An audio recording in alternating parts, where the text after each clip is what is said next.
pues tú eres nuestra Madre.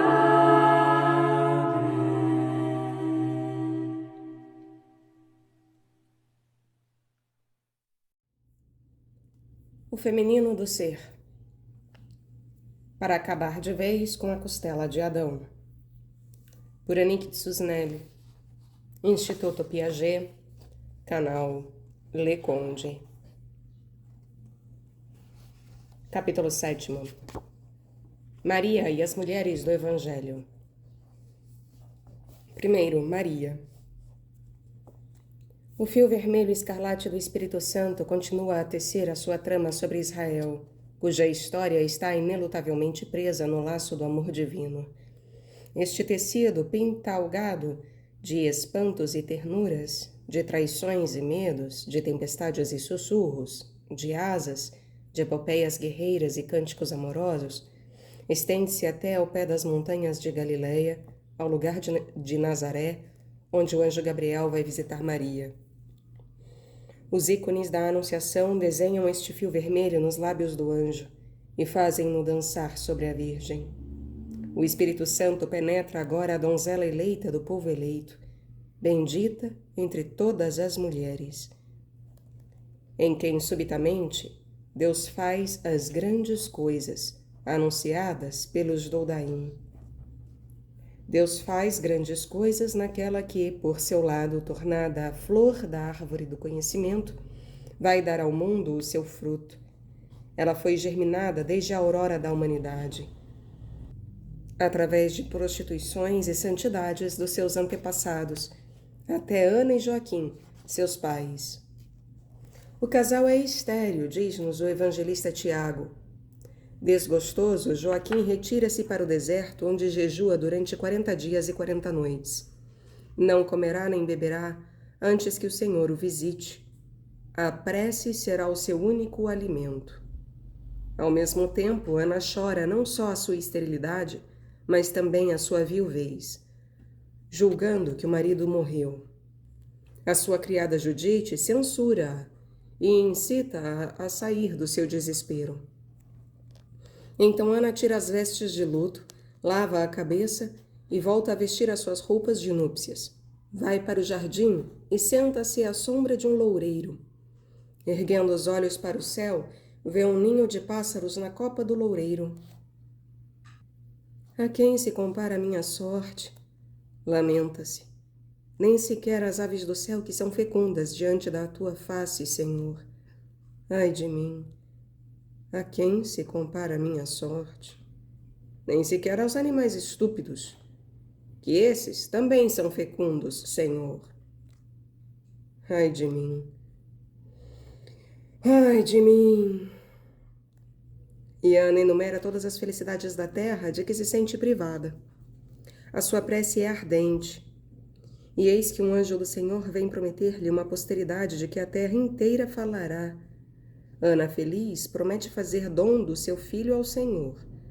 O anjo previne-a que Joaquim, seu marido, recebeu a mesma mensagem do alto e que vem agora para ela. É então que Ana concebe e dá à luz uma filha, a que chama Maria. Quando a criança atinge os 3 anos, Ana e Joaquim decidem cumprir o seu voto, conduzem Maria ao templo. O sacerdote recebe a menina, beija e benze-a, dizendo: O Senhor Deus exaltou o teu nome entre todas as gerações. Em ti, no último dia, o Senhor manifestará a redenção aos filhos de Israel. Senta-a no 3º degrau do altar. O Senhor Deus derrama a sua graça sobre ela. Os seus pés esboçam uma dança e toda a casa de Israel gosta dela. Maria fica no templo até a idade de 12 anos. É então prometida a José, que a toma em sua casa. Um dia, os sacerdotes decidem mandar tecer uma toalha para o templo do Senhor e reúnem 7 donzelas da cidade a fim de tirar a sorte qual delas fiará o ouro, o amianto, o linho, a seda, o azul, o escarlate e a púrpura verdadeira. A púrpura verdadeira e o escarlate calham a Maria, que começa a afiar. Alguns ícones põem a meada de púrpura nas mãos da Puríssima. Na verdade, Maria continua a tecer uma toalha ainda mais preciosa, o pano messiânico que a une a Tamar e a Raabe, através de todas as mulheres de Israel. E nesse ano, tem então 15 anos, no 6º mês do ano, um dia em que sai para buscar água à fonte, Maria ouve uma voz. Ave Maria, cheia de graças, diz essa voz, o Senhor está contigo, bendita sejas entre as mulheres. Apavorada, Maria corre para casa, pousa o cântaro, senta-se num banco e começa a afiar a púrpura. Eis que um anjo de pé à sua frente lhe diz, não receis, Maria, foste escolhida pelo Senhor de todas as coisas, tu conceberás do seu verbo. Estas palavras deixam Maria aturdida. Conceberei eu do Senhor, o Deus vivo, e darei à luz como todas as mulheres? Não, Maria, responde o anjo, porque o poder de Deus tomar-te-á sob a sua proteção. O santo filho que nascerá de ti, chamar-se-á Filho do Altíssimo. Dar-lhe-ás o nome de Jesus, porque ele salvará o seu povo do pecado. E Maria diz então, eis-me diante dele, sua serva. Que tudo me aconteça segundo a sua palavra. E recomeça o seu trabalho de púrpura e de escarlate. Depois Maria vai para a casa de sua prima Isabel, que a recebe apressadamente, e diz, como é possível que a mãe do meu Senhor venha até mim? Porque, vê bem, o menino sobressaltou-se dentro de mim e abençoou-te. Isabel, então grávida de 6 meses, dará à luz João Batista.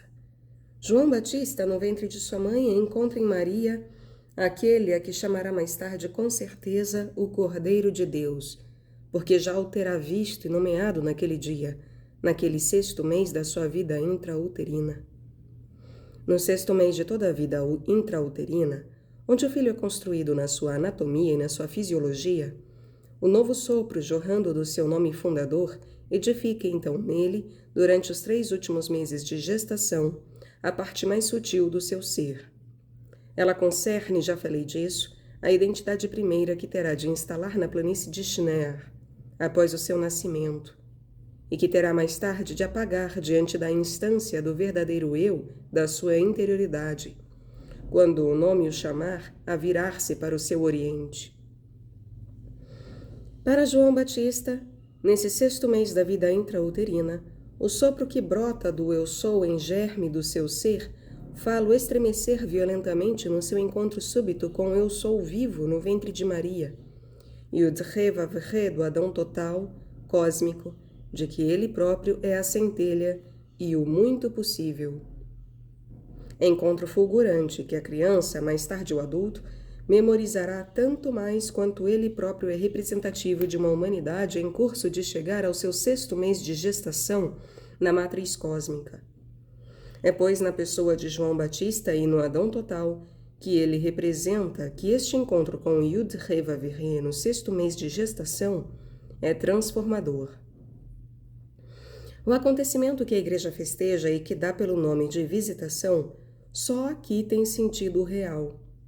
As 2 mulheres são as 2 entranhas, uma de fogo, Maria, a outra de água, Isabel.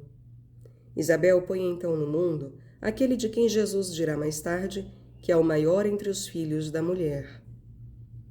Maria dá à luz Jesus, que é filho do homem e filho de Deus. É no tecido animal da humanidade que Jesus faz brecha.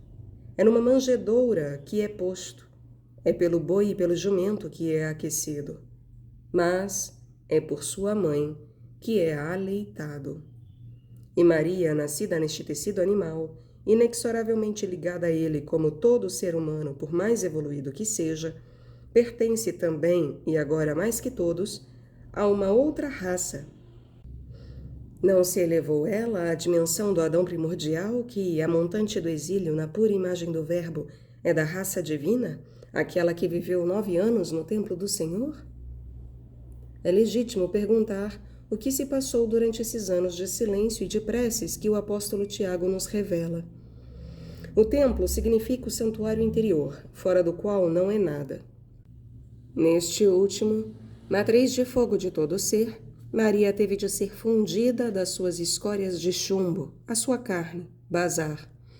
Sob a força amorosa do seu espírito em busca do Espírito Divino, teve de desenvolver de uma forma suntuosa o crescimento do filho, Bar. Todas as donzelas chamadas para o serviço do templo trabalhavam a toalha do altar da cor que refletia a sua qualidade interior.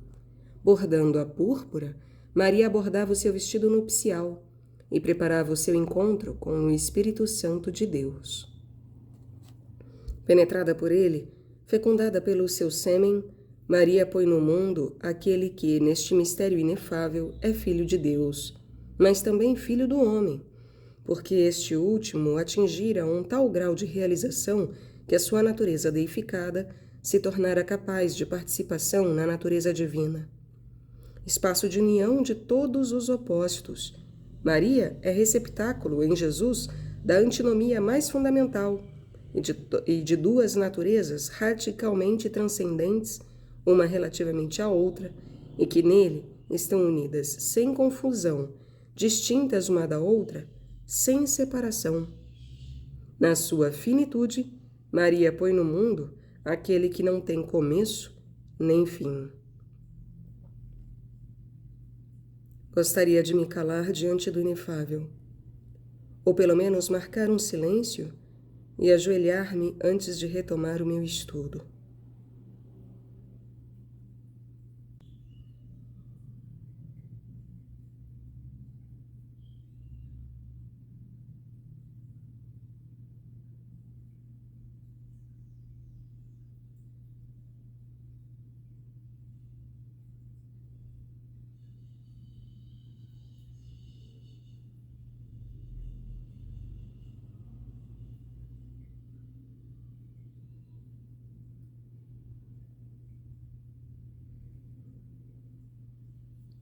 A humanidade atinge em Maria o grau mais elevado da sua realização. Toda a humanidade é convocada. As mulheres para as quais me dirijo agora estão, que o saibam ou não, neste caminho. Mas fiquemos em Maria, que tem ainda muito para nos dizer. Ela vai, sobretudo, abrir os nossos ouvidos para nos falar da sua maternidade e retirar os nossos antolhos animais para nos ensinar a ver o que dizem os evangelhos. O Verbo faz-se carne. Quer seja o Filho do Homem feito Verbo ou o Verbo de Deus encarnado no homem, este duplo e único mistério vive em Maria, na sua carne que adquire então dimensão cósmica, porque aquele ou aquela que experimenta o um atinge a do universal. Mas para o mundo que vive na dualidade, o nascimento divino nessa carne inferior manifesta-se também no corpo virginal de Maria, carne e corpo, que nela são um só. Aquele que ri e troça desse nascimento virginal incorre no risco de ser separado do filho, como foi Ismael de Isaque, e como ele mandado para o deserto. Mas aquele que ri e canta com Maria o aleluia desse mistério, o maior dos mistérios, esse contempla e vê a atualização em todos os tempos do eterno desígnio de Deus no homem teóforo. Nesta profundidade contemplada, Maria só muito secundariamente é mãe biológica de um menino nascido no curral de Belém. Claro que esta maternidade é uma realidade, mas uma realidade cujo concreto imediato manifesta o concreto ontológico, único real absoluto, que se inclina à nossa medida, no nosso espaço-tempo histórico, onde se vão cumprir os mistérios de eternidade. É por isso que Jesus é aleitado por Maria, como já disse, mas, sobretudo, alimentado por seu Pai, a quem nunca deixará de obedecer. Recebe dela uma imensa ternura, uma ternura que muitos ícones conseguem mesmo transmitir aos nossos corações, De tal modo, a sua força parece ser-nos pessoalmente concedida. Mas ele recebe de seu Pai o amor infinito no Espírito Santo. Esta relação maternal com o Pai é de ordem natural para o Filho de Deus, mas o é também para o Filho do homem, cujo único Pai é Deus. O Filho do homem, enquanto fruto do crescimento da imagem que funda todo o ser, é interior ao homem. O Filho da mulher, designado por Jesus em João Batista, nasce da união do homem e da mulher. Jesus não é esse. Em nenhum dos evangelhos, Cristo chama a sua mãe Ima, mamãe, mas Ishá, mulher, ou mesmo esposa.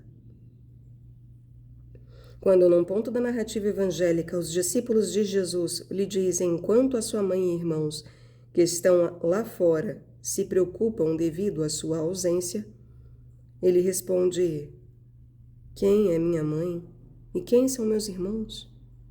Para logo afirmar, olhando para todos: vós sois minha mãe e vós sois meus irmãos. Aquele que cumpre a vontade de Deus, esse é meu irmão, minha irmã e minha mãe. Os discípulos, nessa altura, só se consideravam irmãos de Jesus no exterior das coisas. Não penetravam a sua interioridade. E é só com essa que Jesus se preocupa. Cabe-vos a vós pôr-me no mundo, quer ele dizer-lhes. Vós que sois assim minha mãe e também meus irmãos, enquanto filhos do homem em potência. Maria concebeu-me com o seu verbo na sua pessoa, para que Deus faça uma brecha nela, no mundo, e abra à humanidade a via das suas mutações e do seu cumprimento total. Mas agora cabe-vos a vós assumir tais mutações, em cada uma das vossas pessoas, e pôr-me no mundo. Cada um de vós é virgem de Israel que deve conceber na vossa Ishá Adamá interior. E sois meus irmãos no Filho do Homem, em que deste modo vos tornareis. É no mesmo sentido que no momento do parto de Maria, o apóstolo Lucas diz que ela teve o seu filho primogênito, que o envolveu em panos e o recostou numa manjedoura. Nada de mais tangível e ternamente humano que este gesto maternal feito num primeiro nível de realidade. Mas quantos comentários suscitou este filho primogênito da parte daqueles que também lá estavam, nesse primeiro nível, do lado de fora, e talvez rindo. Ora, o apóstolo Lucas está no interior. Os que vão tornar-se irmãos de Jesus, diz ele no sentido do que o próprio Jesus acaba de dizer, são os muitos outros filhos que vão nascer de Maria, Ishá cósmica, cada qual nascendo da sua Ishá pessoal. O segundo filho, aliás, não tarda a nascer. Ergue-se junto da cruz, sobre a qual, no último sopro, Jesus diz à sua mãe: mulher, eis aí o teu filho. Designando o apóstolo João, depois a João designando Maria: eis aí a tua mãe. João, filho da mulher, tornou-se filho do homem. Devo dizer que esta expressão, filho da mulher, usada por Cristo, não implica de modo algum da sua parte uma desqualificação da mulher em si. Quando a Bíblia descreve uma humanidade inconsciente, como a do tempo de Noé, uma humanidade no puro estado do sexto dia, lembramos que esta nos diz o seguinte: quando os homens começaram a multiplicar-se sobre a terra, e deles nasceram filhas. O texto não menciona o crescimento do homem. Ora, Adão recebeu formalmente a ordem de crescer, de se multiplicar e de preencher o árido, as suas terras interiores conquistadas. No seu estado de exílio, o homem só ouve essa ordem no seu registro exterior, onde, para se multiplicar, põe no mundo homens e mulheres, mas uma humanidade fêmea, na qual cada um, neste sentido, é filho da mulher. Esses não fazem trabalho macho em si mesmos. Não sabem o que isso quer dizer, mesmo que atinjam uma perfeição de acordo com a lei. Noé, antes de entrar na arca, e Jó, antes de ser aniquilado no seu primeiro estado, eram desses. O próprio João Batista é a imagem do coletivo na sua capacidade de atingir o maximalismo dessa perfeição, mas é decapitado. A lei e os profetas subsistiram até João. A partir daí, é anunciado o reino de Deus. E cada qual, para entrar nele, tem de penetrar a sua violência. Penetrar a sua violência, penetrar o incumprido, constituído por energias temíveis com a finalidade de os cumprir. Tal é o trabalho macho daquele ou daquela que então se torna filho do homem. Porque a partir da alva de um sétimo dia, entrando em ressonância com o eu sou do seu ser, ganha uma verdadeira dimensão de homem. Entre João Batista, homem do passado, e João Evangelista, homem do devir, está Jesus, um instante. Eu sou. João Evangelista é a imagem do coletivo que põe sobre os seus ombros uma nova cabeça. Tornado filho do homem, recebe Maria em sua casa. Precisa o Evangelho. Com ela constitui a Igreja, outra realidade feminina de que ele é um polo macho. Falarei mais adiante sobre esse assunto tão delicado, tendo em conta sensibilidades exacerbadas e, com razão, por essa realidade feminina recuperada por um masculino que, sob tantos aspectos, a tornou fêmea.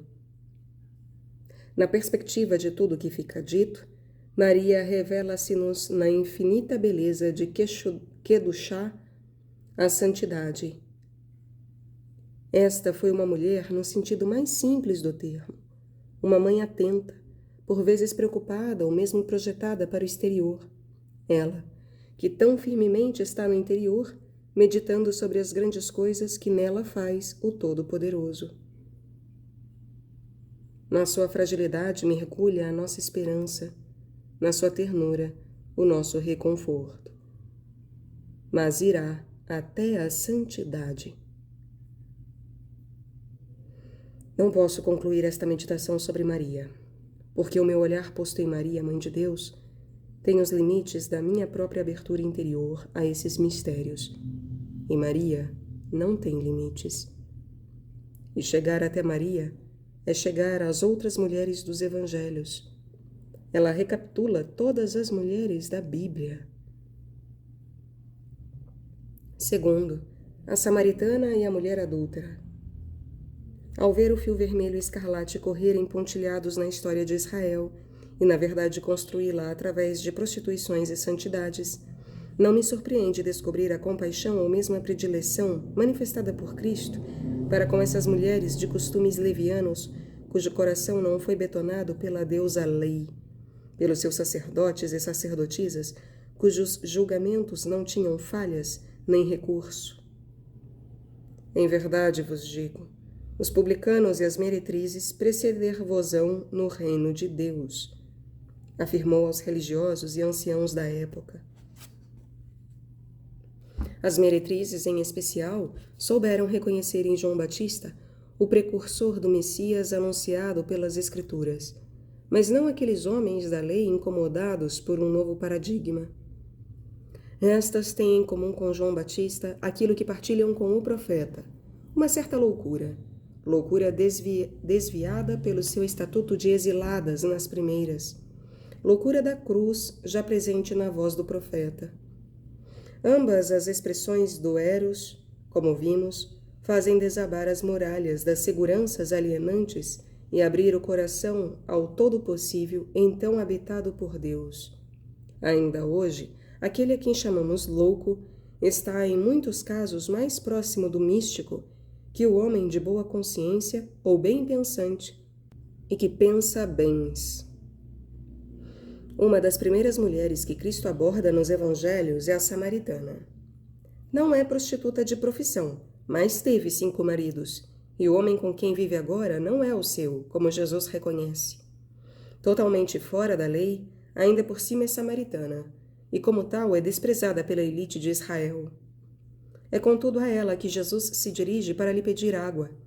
Fica surpreendida com este gesto de um judeu, um homem estranho, que lê nela como um livro aberto. Sim, Jesus vê como que o movimento das águas no seu interior, mas vê também as águas mais profundas. Ela transgride a lei e a verdade, mas é fiel a algo maior que a lei. É fiel a si mesma, na autenticidade do eros tão raramente dividido, do qual procura a nascente para nela beber. Também Jesus tem sede. Pede-lhe água. Inclina o coração da mulher para a verdadeira nascente. A água que ele lhe dará tornar-se-á nela uma nascente que jorrará para a vida eterna. E a mulher está deslumbrada. Sem dúvida que o irá seguir. A samaritana é a irmã da mulher adúltera que os escribas e os fariseus levam até Jesus para interrogar a respeito da lei que para estes casos prescreve o apedrejamento. Que pensa Jesus? Jesus, curvado, escreve no chão com o seu dedo. Ali está a lei necessária ao homem rastejante. Como estes insistem, ele levanta-se. O homem verticalizado talvez tenha outra ética? Quem não estiver em pecado, que lhe atire a primeira pedra, diz ele. E todos se retiram. Jesus fica só com a mulher e dirige-se a ela. Não serei eu que te condeno. Vai, e não voltes a pecar. Ele, o sem pecado, é todo misericórdia para com aquela que deve ter visto mais misericordiosa que aqueles homens inteiramente estranhos ao seu feminino e chá interior. Esses desprezam a mulher e, para melhor a humilharem, escondem-se por detrás da imprescritibilidade da lei. Terceiro, a filha de Jairo e a mulher que sofre da perda de sangue, a hemorroíça. A samaritana, tal como a mulher adúltera, é representativa de uma humanidade doente, profundamente doente. Não é verdade que a serpente come o pó da sua alma? Todas as suas energias que deveriam concorrer para a construção do nome são gastas no exterior dela, como que aspiradas pelo inimigo que as devora e que a leva ao próprio esgotamento do seu germe divino fundador, ou mesmo à morte do filho da viúva. Ambas as mulheres caminham para a destruição e estão tão próximas da morte quanto a filha do chefe da sinagoga, Jairo. Jairo vem suplicar a Jesus que cure a sua filha agonizante. Jesus parte com ele, mas na multidão que o segue há uma mulher que se tenta aproximar. Desde os 12 anos que é afligida por graves hemorragias que nenhuma terapia conseguiu curar. Está no limite das suas forças e sem meios financeiros, já que tudo gastou procurando a cura junto dos médicos de fora. Numa tal vacuidade absoluta, projetada para o nada do interior, ela está próxima do seu nome, próxima de Jesus, o nome, e toca no seu manto. Quem prendeu as minhas vestes? Pergunta Jesus ao virar-se, consciente da força que dele emanou. A mulher diz-lhe a verdade.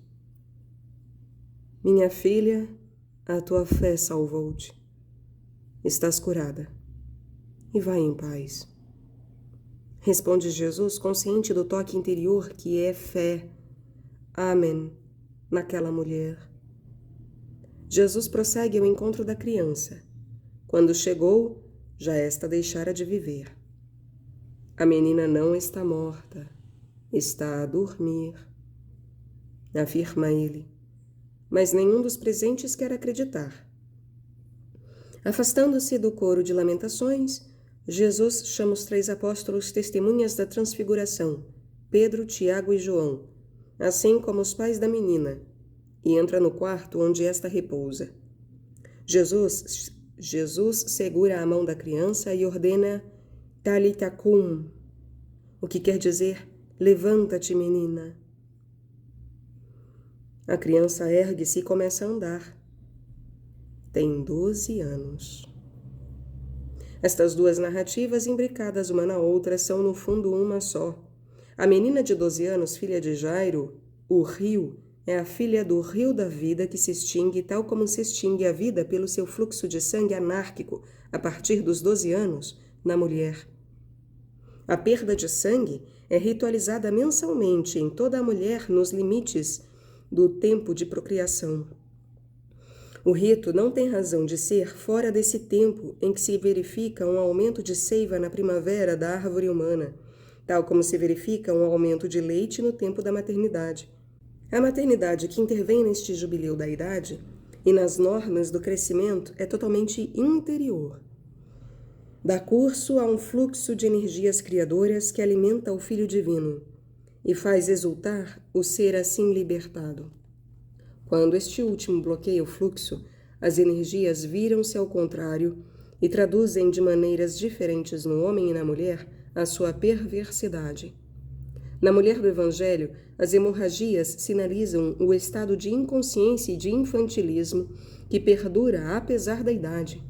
Para lá disso, é a humanidade em exílio de si mesma e do seu Deus, que se esgota em tagarelices de Babel em vez de se tornar verbo, assim construindo a sua senilidade.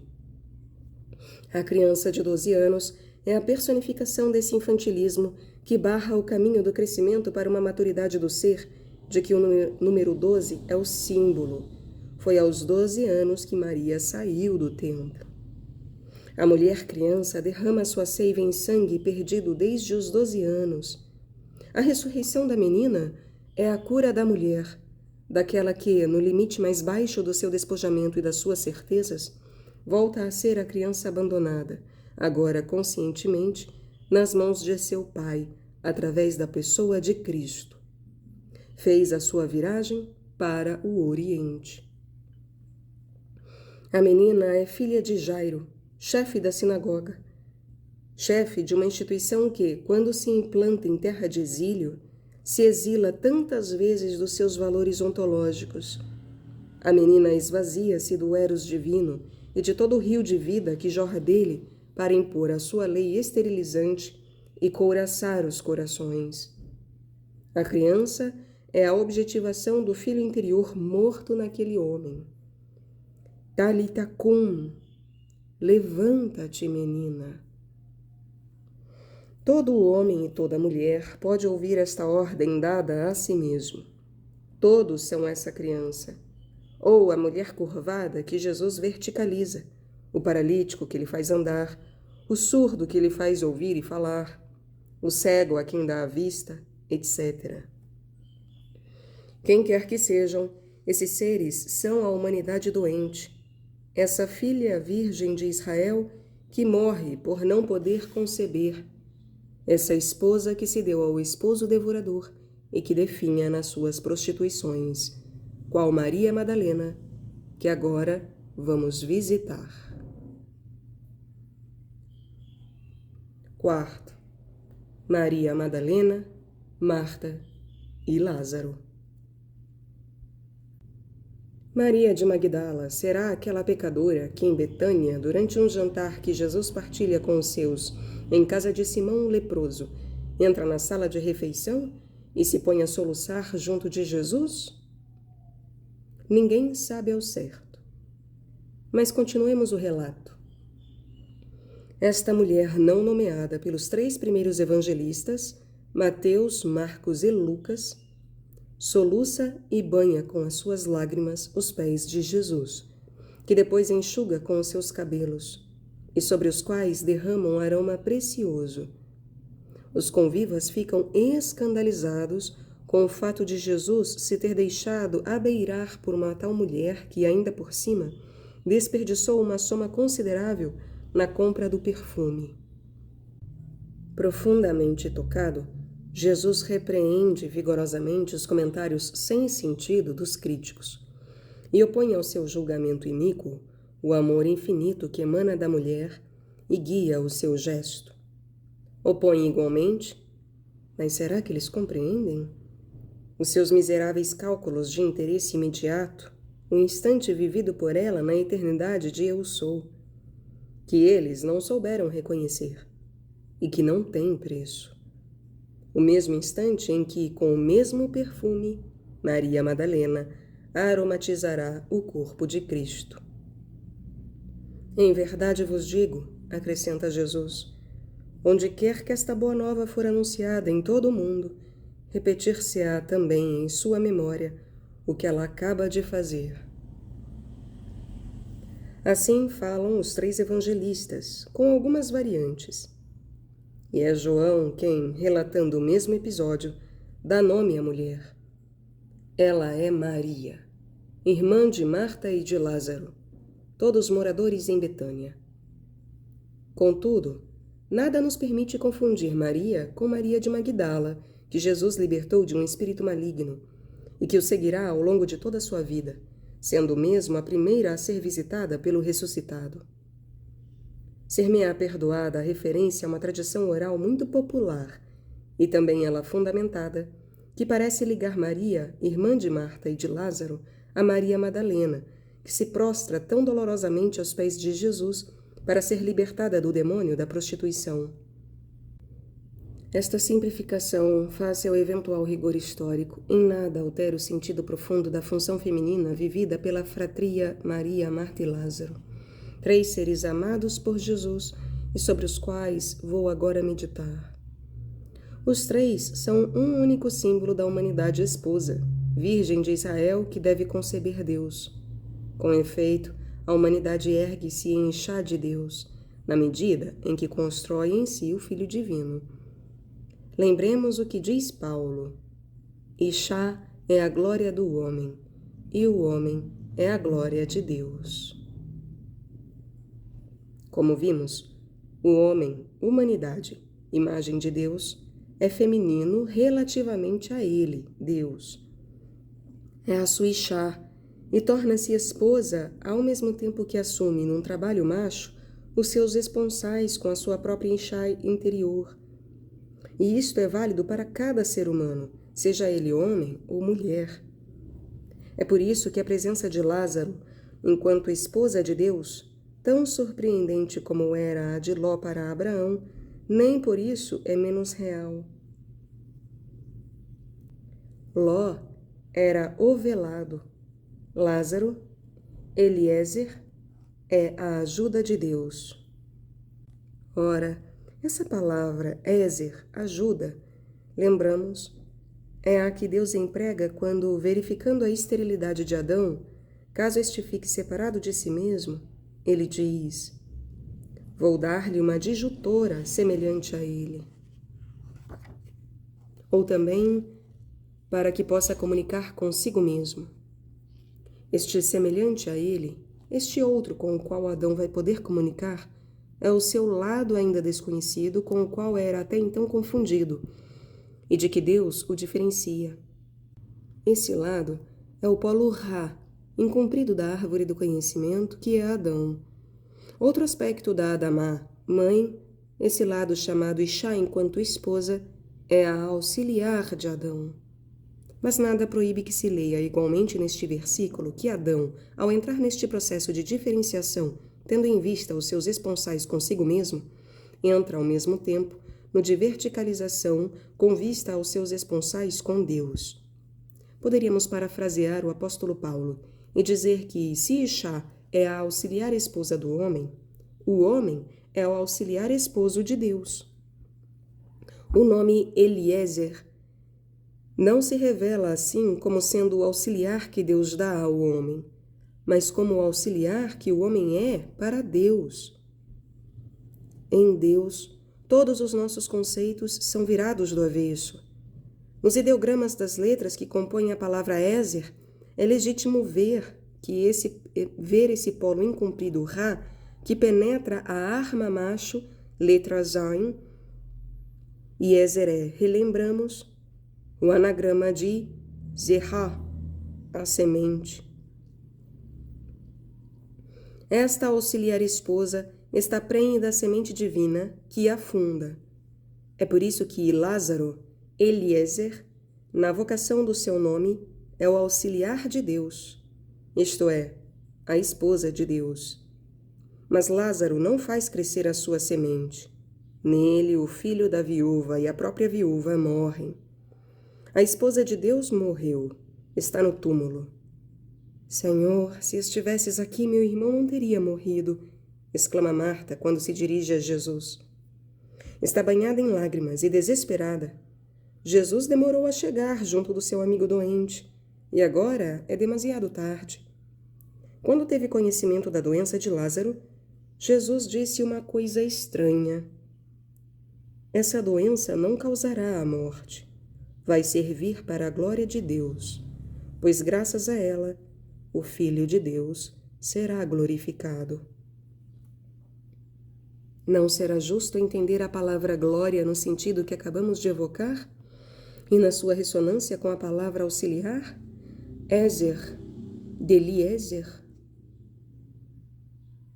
A doença é a da esterilidade naquele infeliz mundo do exílio, e causou a morte daquele que devia ter sido a glória de Deus.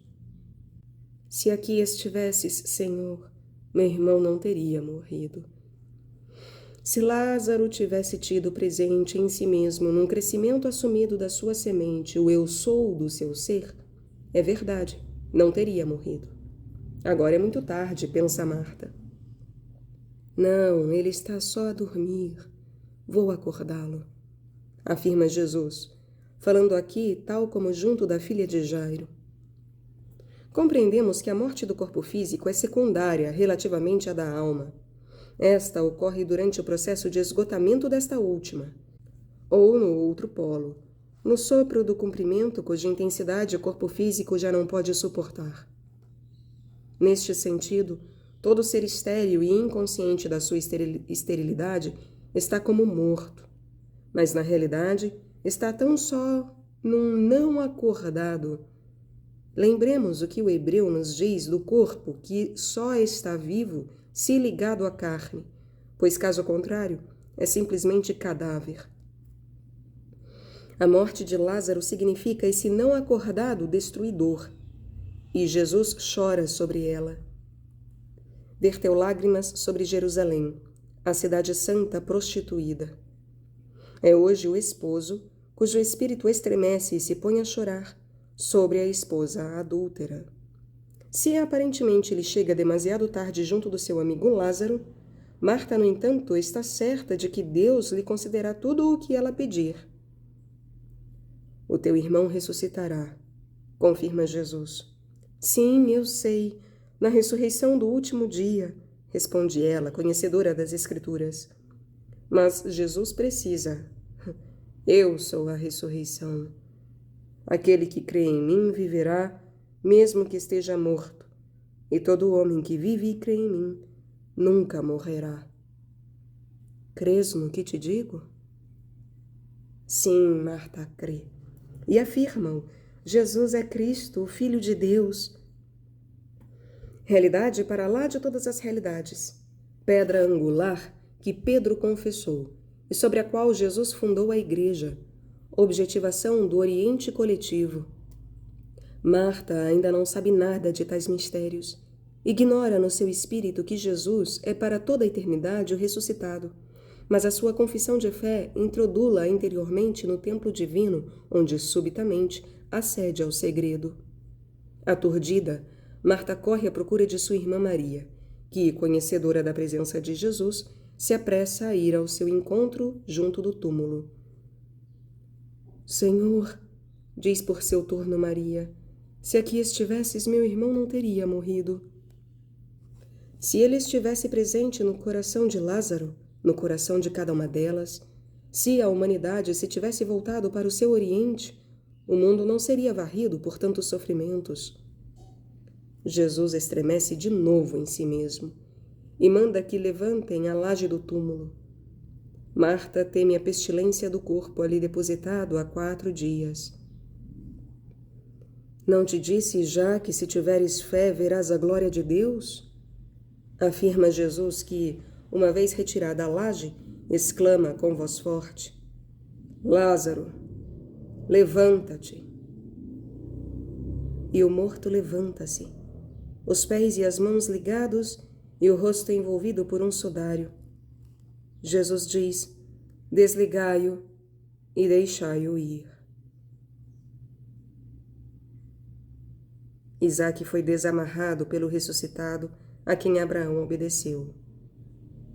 Por ele, no momento histórico da sua morte e da sua ressurreição, Barrabás, o filho do Pai, será desamarrado.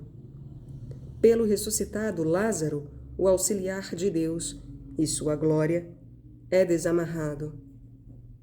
E todo o ser humano que respire o seu sopro é também desligado das ligaduras paralisantes e cegantes que o mantém morto no túmulo. Nele, com Lázaro, todos somos sua esposa ressuscitada. Marta é ativa, devotada. Ela corre, dedica-se afanosamente aos cuidados do lar. O seu nome, sem dúvida de origem arameia, significaria senhora. É dona da casa e, como tal, serva dos seus hóspedes.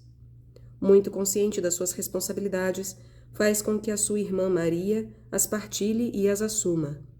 Mas quando Maria, diz o evangelista Lucas, relatando uma visita anterior de Jesus à casa de seus amigos de Betânia, se senta aos pés de Jesus para ouvir as suas falas, Marta irrita-se, e Jesus diz-lhe: Marta, Marta, preocupas-te e agitas-te por muitas coisas, quando uma única coisa é necessária. Maria escolheu a parte boa, que não lhe será roubada. Na perspectiva do símbolo da humanidade esposa, que é a tríade de Betânia, Marta parece-me ser notável pela sua fidelidade, mas trata-se de uma fidelidade aos deveres inerentes ao mundo exterior da terra de exílio. Marta é esposa segundo a lei. É fácil imaginá-la casada e cumpridora dos seus deveres conjugais, mas sem consciência de que está a apagar as chamas do seu fogo. Até a morte do irmão, o Eros está ausente. Não vê em Jesus mais que um hóspede de prestígio, que convém servir. Mas os seus olhos continuam cegos à qualidade do hóspede. Há mutações pelas quais Marta terá de passar. O seu nome lembra a amargura, Mará, de que, aliás, dará provas quando os acontecimentos não obedecem aos seus esquemas lógicos e estereotipados. A morte, raiz met, revela-se necessária para quebrar as suas certezas. A morte de Lázaro inclui a sua. E se os seus olhos ainda não entram na experiência do ressuscitado, o seu coração pressente-a. A sua fidelidade à lei preparou-a para isso, mas ainda não entrou. Maria, dita de Magdala, escolheu a parte melhor. Só a vemos aos pés de Jesus ouvindo e amando. Está no nome, no sopro do nome.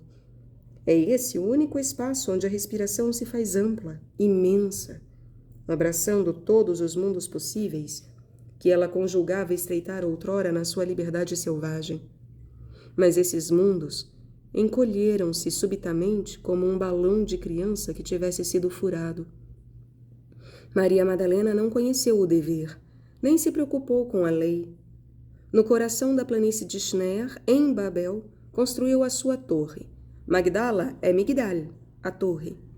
Torre de sedução, atraindo para ela, na desmesura da fruição e na ilusão de um sentido dado por ela à vida, todos os frustrados de amor.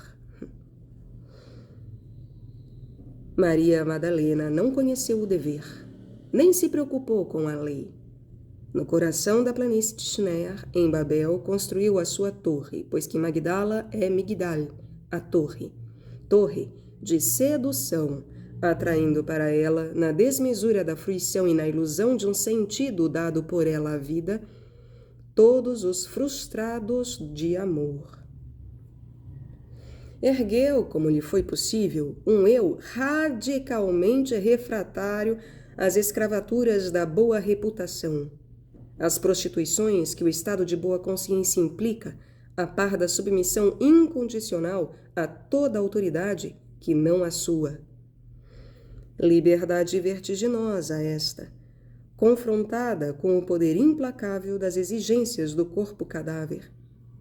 É ele, esse corpo cadáver, que um dia terá a última palavra, ou porque só sobra na fratura da morte, ou porque no auge do orgasmo toca um ponto de luz para o qual se vira, e no abrasamento da carne, subitamente devolvida à sua beleza primeira, ganha vida.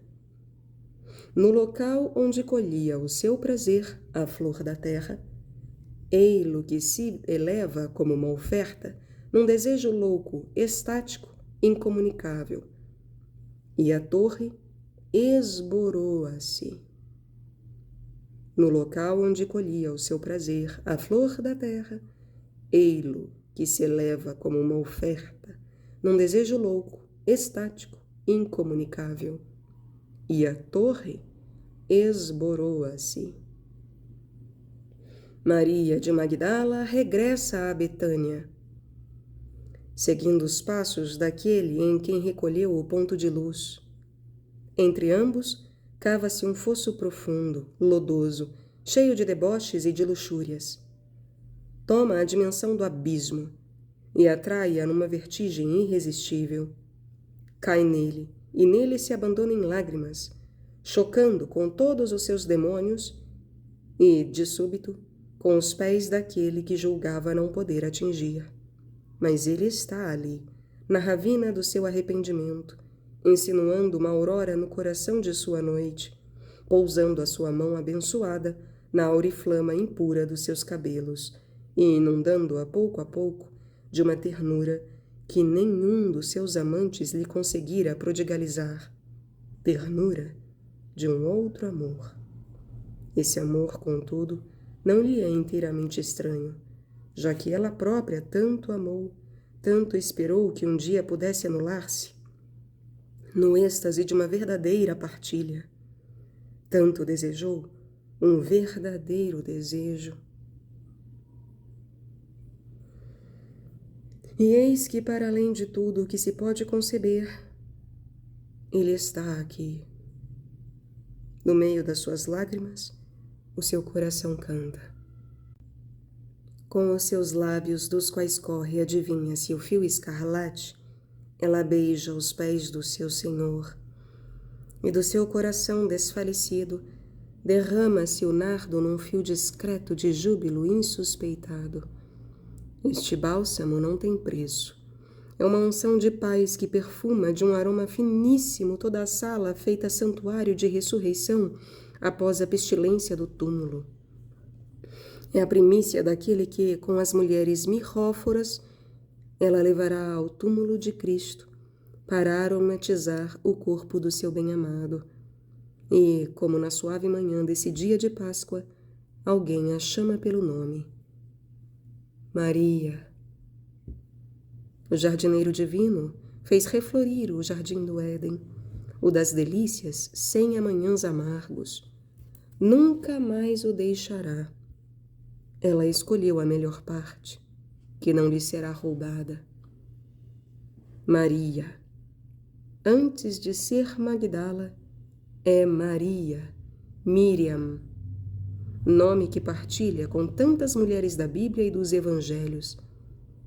Nome que pode conter também ele a ideia de amargura, Mara, mas que é sobretudo o das águas, Maim, prenes do Iud, princípio de toda a vida, letra Resh.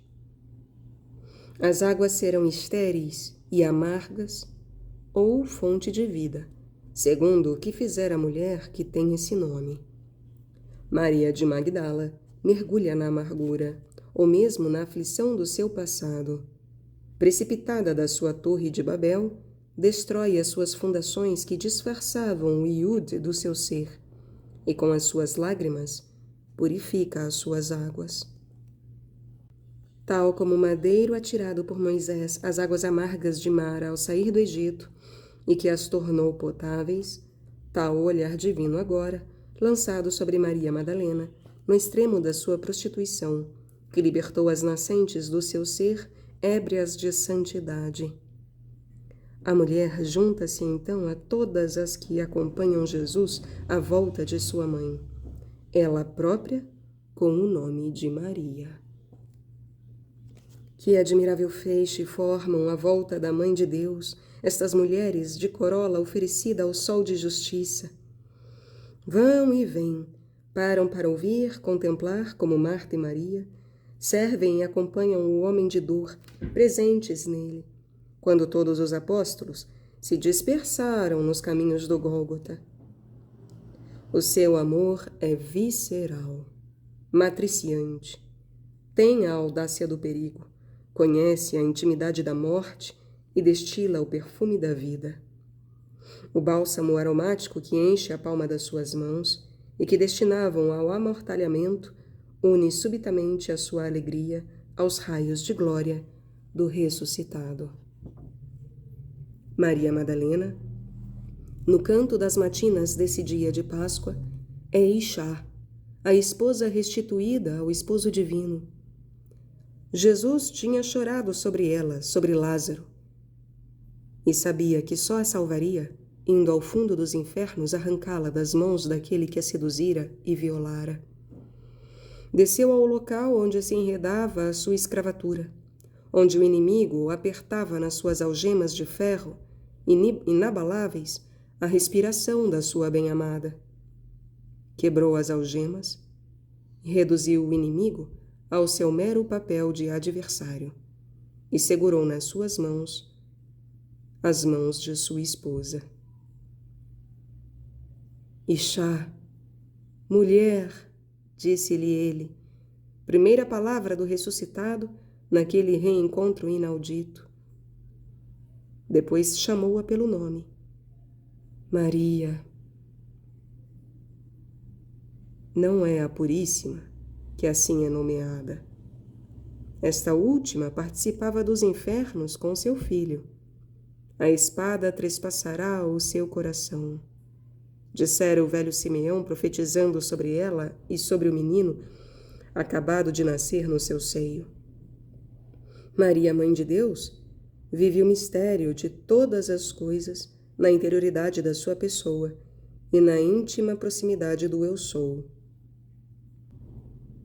Ela é Ixá cósmica, purificada depois da sua saída do templo, realizada na sua maternidade e levada até ao Gólgota, transfigurada na ressurreição. Maria é toda ela beleza. E Maria Madalena é a humanidade ainda mal desperta para o seu eu sou em devir de ser, deslumbrada por ser chamada pelo seu nome, por se descobrir amada, finalmente amada. Também ela deverá conhecer a experiência da espada, beber com os apóstolos e com todo o ser humano ligado a eu sou da taça, da qual bebe o crucificado. Haverá de ser batizada com o seu batismo na matriz do crânio. Mas, de momento, ela é apenas Lia diante de Raquel, a mulher de olhos ainda doentes, diante da Puríssima.